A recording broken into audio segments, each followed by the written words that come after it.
yanzu masu kashe miciji a cikin gonakinsu in suka siyo farar ƙasa, wannan farar ƙasa irin wacce ake kwaba ta din nan kaga tana tashi kamar wuta, farar ƙasa da wacce ake shafa a gida, to in aka zo suka zuba garinta suka kewaye gonarsu da garinta, to duk micijin da ya gani koma zai da baya, saboda shi jikinsa yana da laushi, jikinsa yana da danshi, ita ko farar ƙasa ko ƙaƙaruwa ya taɓa ta to gurin faffasa shi za ta yi.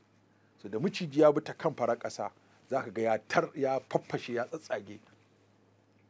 Ko ka yanzu ka tsoma hannunka a cikin farar ƙasa aka jiƙa ta da ruwa ka tsaya hannunka ya asara sake, dan ta farfasa za ga tana yi kamar an sa wuta.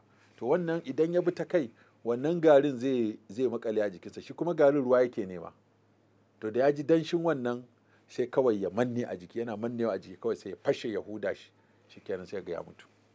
Wasu kuma ga sun shuka abin da za su sallame shi ya tafi ya bar guri. To kaga miciji shi ma kamar yadda ya zo hadisin muwadda, wani sahabi ya mutu sakamakon ya kashe miciji, ya dawo gida ya tarar da miciji a tsakar gida bayan ya gama tasa a waje, har ya fushi ya kai mata suka da mashi, ta ce shiga gidanka kaga abin da ya fito da ni waje. Ya je ga miciji, ya je ya caka masa mashi, suka mutu shi da micijin. Aka ga annabi sallallahu alaihi wasallam ya ce to akwai waɗannan aljanu a Madina waɗanda suke juyewa su zama irin wannan. So mutum ya ga irin wannan, maimakon ya fara kai farmakin kashewa, kamata ya fara neman ko ya nemi ya ban masa guri.